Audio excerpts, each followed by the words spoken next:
Estamos con Teresa Herrera Gebergato, Rafael Porsekansky y Gerardo Caetano. Por estas horas Brasil atrapa buena parte de la atención periodística. Claro, lo que ocurrió el domingo es muy fuerte. La Cámara de Diputados aprobó el comienzo de un proceso de impeachment contra la presidenta Dilma Rousseff. Pero Brasil no es el único país de la región que está pasando por sacudones en lo político, en lo económico, lo judicial, lo social. Por ejemplo, Venezuela hace tiempo que se encuentra sumida en un enfrentamiento entre los poderes legislativo y ejecutivo, con el telón de fondo de la escasez de productos y también la inflación, con una economía desquiciada. En Argentina también está el panorama movido. El gobierno de Mauricio Macri, el nuevo gobierno, viene dando sus primeros pasos. Se vio obligado a aplicar una política de ajuste a poco de asumir. Y si ustedes siguen la información, se habrán dado cuenta lo judicial, cuánto está pesando, sobre todo en investigaciones de casos de corrupción que se arrastran del periodo anterior. Bueno, y citemos el caso de Perú. Muy factible que se produzca allí el regreso del fujimorismo, porque Keiko Fujimori es la favorita para la segunda vuelta de los comicios presidenciales.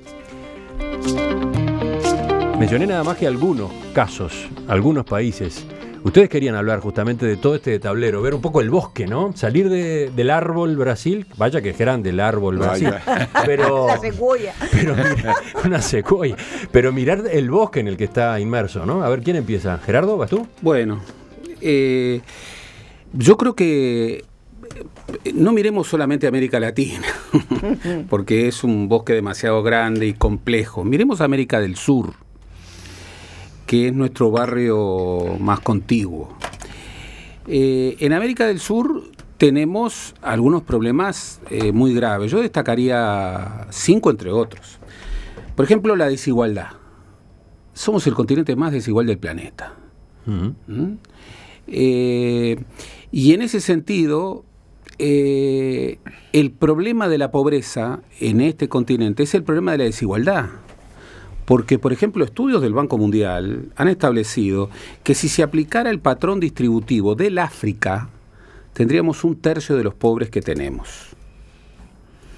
Es un continente muy rico, particularmente muy rico en recursos naturales, y es un continente que en esta última década y media ha bajado la pobreza, pero no ha bajado la desigualdad. Por ejemplo, en el año 2000 la desigualdad era un 43%. Después hubo una baja hasta el 2007 importante, hasta un 28%. Pero desde entonces la baja de la pobreza está estancada. Igual la baja de la indigencia, que está en el entorno de un 11-12%. Y la desigualdad nos ubica en un índice de Gini de 0,52-0,53, que es el más grande en términos continentales del mundo. Segundo tema, la democracia. Nosotros en América del Sur y en América Latina hemos perdido algo que hace algunos años, hace algunas décadas, creíamos que teníamos, que era el acuerdo de régimen. Nosotros en América del Sur tenemos desacuerdo de régimen. Y esto es una de las peores cosas que le puede pasar a una democracia. Se terminaron los enemigos de la democracia. Lo que hay hoy, dice Sartori, es la confusión democrática. Aquellos que dicen que están defendiendo instrumentos democráticos, profundamente antidemocráticos. Lo veíamos, por ejemplo, en Venezuela. Cuando la soberanía popular había instalado una asamblea general, un poder legislativo, claramente elegido por la soberanía popular, ¿qué es lo que hizo en el mismo día de la instalación? Instaló lo que llamaba una asamblea comunalista en donde tenía mayoría el oficialismo. Estaba cuestionando la soberanía popular. 5 poderes del Estado en Venezuela, que son todos controlados, ahora no el poder legislativo, pero que eran siempre controlados por el poder ejecutivo, el chavismo. Bueno, eso no es democracia. Tercer tema, el desarrollo. El desarrollo. Cuando uno recorre la estructura productiva, no deja de asombrarse. En Venezuela el 96% de las divisas vienen por la vía de venta de petróleo, la mayor parte del cual es petróleo no refinado. Y hasta hace pocos años, ¿a quién se lo vendía? ¿quién era su principal comprador? Estados Unidos, que le revendía a Venezuela petróleo refinado. ¿De qué estamos hablando? Un absurdo, ¿no? Un absurdo. Pero si uno recorre los países andinos, si uno recorre otros países, la primarización de las exportaciones es absoluta. Y este espejismo con China, la idea de que China era un hegemón benévolo, ¿qué es lo que compra China en América del Sur? Alimentos sin procesar y minerales sin procesar. Y esto nos lleva a un cuarto punto, que es la sustentabilidad medioambiental en un continente que tiene una de las reservas de agua dulce más importantes del mundo, que es la zona de producción de alimentos más importante y además la más eficiente, que tiene una biodiversidad como prácticamente no hay en el mundo, pero que es la zona más vulnerable al cambio climático, como lo estamos viendo, y que al mismo tiempo tiene una de las reservas de energía renovable y no renovable más fuertes, y sin embargo está aplicando un modelo extractivista que está destruyendo el medio ambiente. Entonces estamos en un continente que realmente tiene muchos problemas y que ahora, después de una década de precios extraordinarios y de inserción cómoda en el mercado, enfrenta la desaceleración. Y acá vale lo de siempre. Es muy fácil redistribuir en épocas de abundancia. Pero hay que aprovechar las épocas de abundancia para transformar las estructuras de tal modo que cuando vengan, que siempre vienen las épocas de desaceleración económica, de estancamiento, bueno, uno pueda enfrentarlas de otra manera. Quien no es capaz de transformar a una sociedad en épocas de no abundancia, quien solamente tiene programas para épocas de abundancia, realmente no merece el respaldo ciudadano. Apareció con Gerardo un bosque, una manera de ver el bosque sudamericano, no latinoamericano. Él prefería acotarlo a América del Sur. ¿Cómo lo plantean ustedes? Muy interesante. Y yo me estaba haciendo la pregunta mientras Gerardo iba enumerando estos 5 ejes. Y yo decía, bueno, y al principio, digamos, del siglo XXI, cuando están por asumir las izquierdas en esta América del Sur, de esos 5 ejes, del estado de esos 5 ejes, ¿cuándo cambió? Tras 10, 15 años de gobiernos de izquierda americana. Y cambió poco. Para empezar, no cambió la forma de hacer política. Es decir, la cultura política es muy obstinada. Porque es tosca, es obstinada y no cambia tan fácilmente, aunque cambien los gobiernos de signo ideológico. Cambió la forma de hacer política en América Latina, cambió la presencia de la corrupción, cambió la capacidad de control de los parlamentos y del Poder Judicial sobre el Poder Ejecutivo, y cambió la forma de ejercer la ciudadanía por parte del grueso de la población, y cambió poco. Es decir, seguimos teniendo aquello que Guillermo O'Donnell llamaba democracias delegativas o conceptos similares, es decir, y las democracias que siguen siendo robustas y más bien sólidas en América Latina son las mismas que había hace 20 años, Uruguay, Chile y Costa Rica. Es decir, el resto sigue teniendo unos problemas gravísimos. Los popes de la región, para empezar, Brasil, Argentina, Venezuela, México, si queremos irnos hacia el norte, también tiene unos problemas de institucionalidad feroces. Es decir, la verdad, yo siento esa decepción al decir, es que, refiriéndome al primer eje que menciona Cantón, la desigualdad, por eso yo creo que América Latina necesita izquierda, pero necesita una izquierda mucho mejor de la que ha tenido. Yo creo lo mismo. Creo que necesita una izquierda que hubiera podido aprovechar realmente este proceso. Creo que bajo el título de izquierda hubo mucha cosa que no es izquierda. Por supuesto. Sin duda. Argentina, sin ir más lejos. Bueno, Brasil, Venezuela, Brasil, digo que, es decir, los grandes cambios estructurales de Brasil los ratificó Lula, pero los hizo Cardoso en todo caso. Digo, es decir, algunos. Pero de todos modos, me parece que el eje de la cuestión pasa por un eje de una ideología donde hay un discurso muy progresista, pero en los hechos lo que prima en muchos de estos países, lamentablemente, es una aplicación de una política que no es una política de izquierda, y lo que es aún peor, lo que prima es la corrupción. Es decir, en Argentina, por ejemplo, y en Brasil, a mí realmente no puedo evitar que me tapen los ojos los procesos de corrupción en Argentina, sobre todo, donde evidentemente había una asociación para delinquir, no queda ninguna duda, y me parece que eso incluso más grave porque bajo el título de algo presuntamente izquierdoso, digo presuntamente, porque alguien que me diga que Scioli es la izquierda, bueno, digo me voy, dejo de hacer, me dedico a hacer otra cosa, pero y bueno, o que Cristina lo era.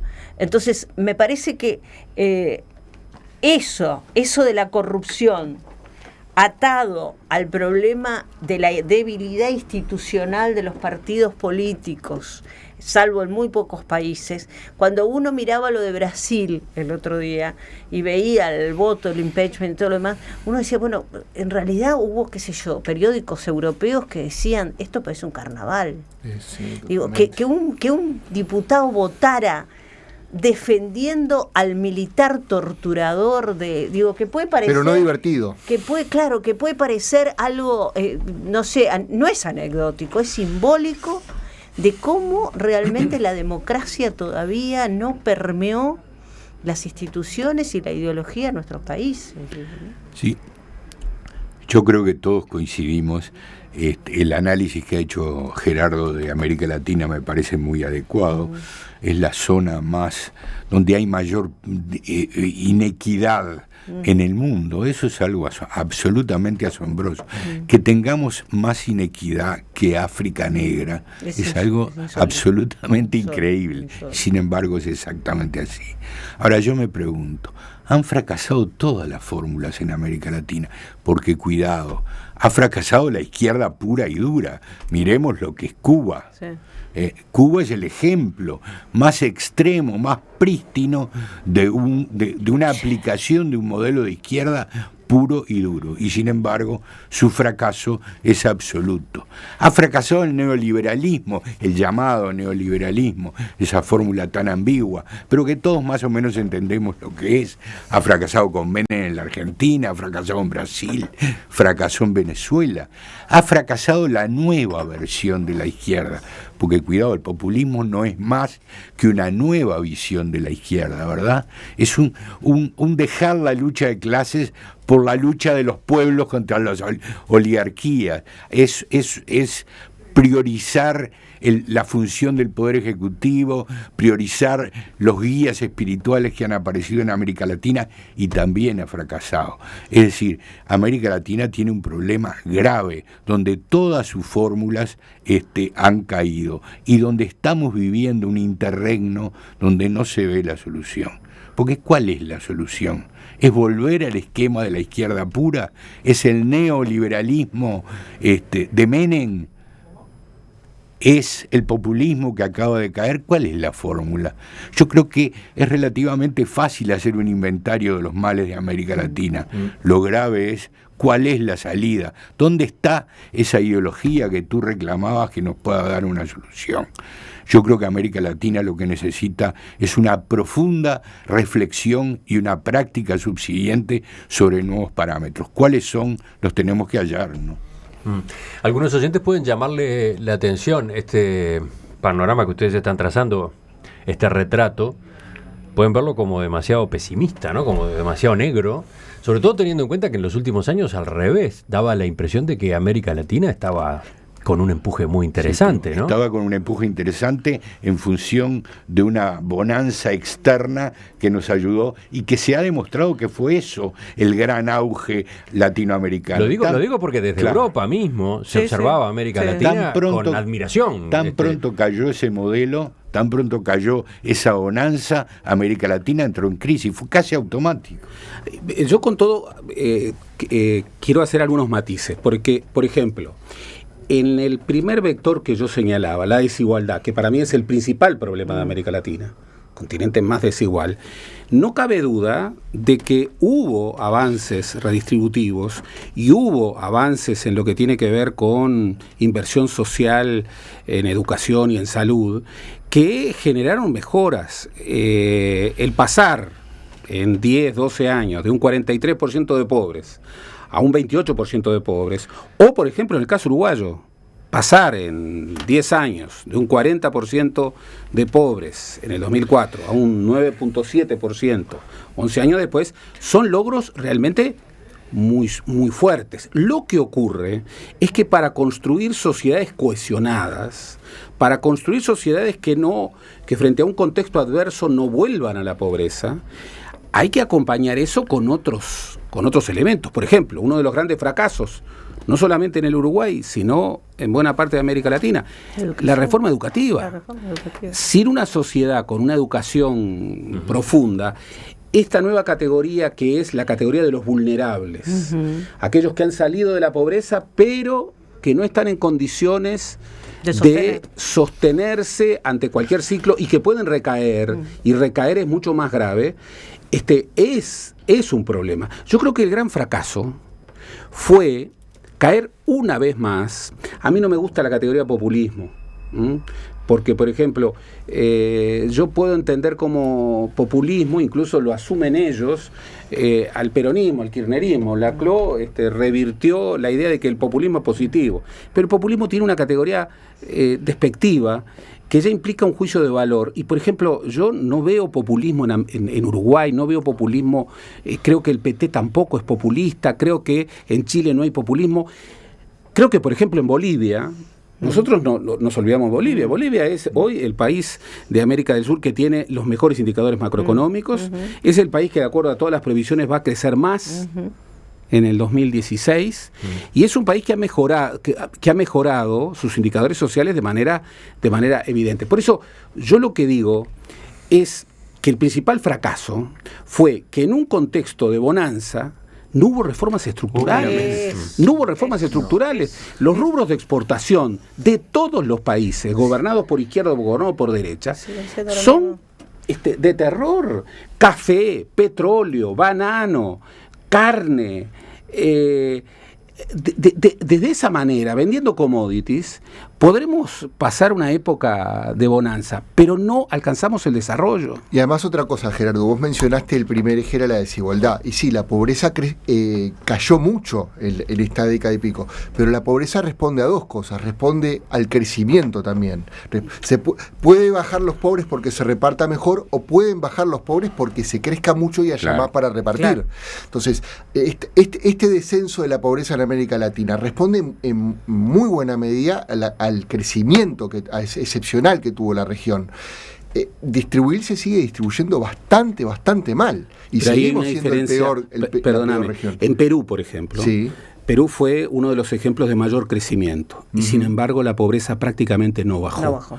En cambio, otros países en donde incluso el crecimiento fue menor, la pobreza bajó decididamente. Entonces, yo lo que digo es que aún un continente que tiene tantos elementos comunes se tiene que marcar diferencias. Bueno, Uruguay por ejemplo, bajó un poco el índice de Gini, de hecho, y además Uruguay es un caso para destacar no solo en lo político. Estamos hablando de Brasil, se prevé que caiga 3.5% este año, cayó 3.8% el producto el año pasado. Sí. Argentina con los problemas de inflación gravísimos que arrastra, Venezuela el déficit fiscal gigantesco, el desabastecimiento, y Uruguay relativamente para este contexto de cierto estancamiento. Fíjense, con toda esa influencia regional, es un caso relativamente favorable. Es decir, eso también quiere decir de que... Es un caso relativamente favorable, pero la pregunta que se hace el oyente en este momento es ¿por cuánto tiempo?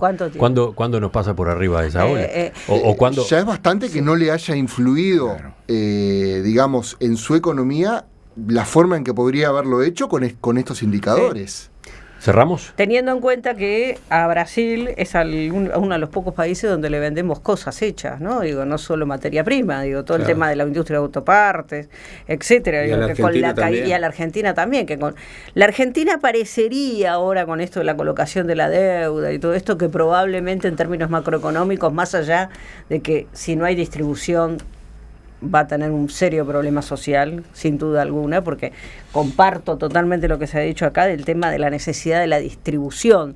No alcanza con el crecimiento, tiene que haber distribución y dejarlo solo librado a las reglas del mercado no la va a haber, ninguna manera. Eso no hay duda. Eso ninguna duda, estamos todos de acuerdo en esto. Quiero una última cosa decir, y es que justamente a pesar de estos avances que ha habido, yo sigo creyendo que la institucionalidad es débil y la corrupción ha podido también, hacer todo lo que ha hecho, porque en realidad yo sigo pensando que todavía falta, como parte del proceso educativo, una buena concepción de la democracia por parte de la gente. A mí me preocupa mucho el tema de una época en Argentina, y que se puede repetir en el resto de América Latina, que se vayan todos. Exactamente. Es decir, a mí me preocupa mucho esto, cuando uno mira, ¿verdad?, alrededor y dice, pucha, en realidad, a ver, en Brasil el que está haciendo el impeachment, es la persona que está más acusada de corrupción dentro del país. Entonces, realmente, bueno, ni hablar de lo que es Argentina, que si uno rasca un poquito,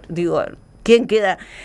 Venezuela, es decir, no, son cosas que me parece que los pueblos tienen que empezar a apropiarse un poco de esa concepción de democracia. Bueno, el que vuelva el fujimorismo en Perú, violador de derechos humanos, todas esas cosas. Entonces la gente parece no tener memoria y en realidad pensar solo con los procesos económicos de bonanza o de pérdida. Me parece que hace falta mucha más democratización en América Latina. Sí, estamos todos de acuerdo en el diagnóstico. La gran dificultad, más allá de las fórmulas generales, tenemos que hacer reformas estructurales, aprovechar las bonanzas para que no sean fenómenos transitorios, distribuir mejor. Todo eso son fórmulas que la izquierda y el centro del espectro político viene repitiendo desde hace 50 años. El problema es cuáles son las fórmulas para bajar esas abstracciones y hacerlas caminar.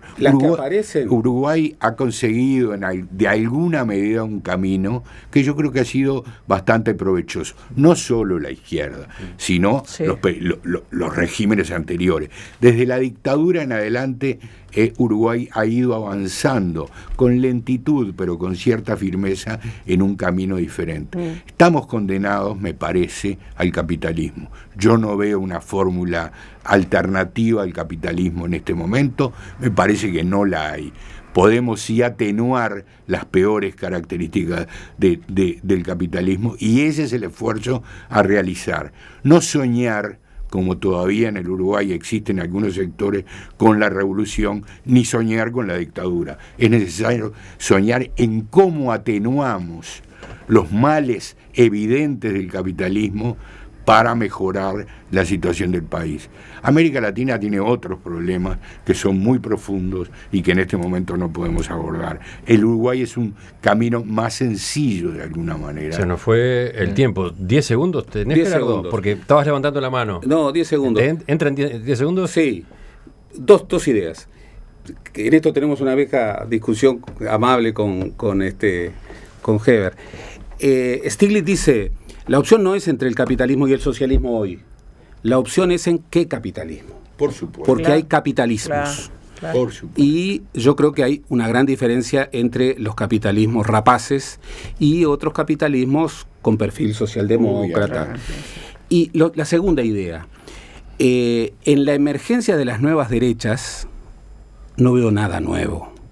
Ni nada bueno. Sin duda. El hecho de que Estados Unidos haya pensado que Macri puede ser el nuevo líder regional, lo que revela es que el Observatorio de Política Exterior de los Estados Unidos hacia América Latina, primero, está desenfocado y por otra parte sigue juzgando mal, ¿no? Sigue haciendo políticas equivocadas. ¿Alguna vez lo estuvo bien enfocado? Nunca. Juzga mal, pero ha observado con corrección la gran distancia que hay entre Cristina Kirchner y Macri. Lo cual no significa que Estados Unidos sea el culpable o el responsable o el actor detrás de que Macri esté en el poder. Por supuesto, ¿verdad? El gran responsable es Cristina Fernández de Kirchner. Bueno.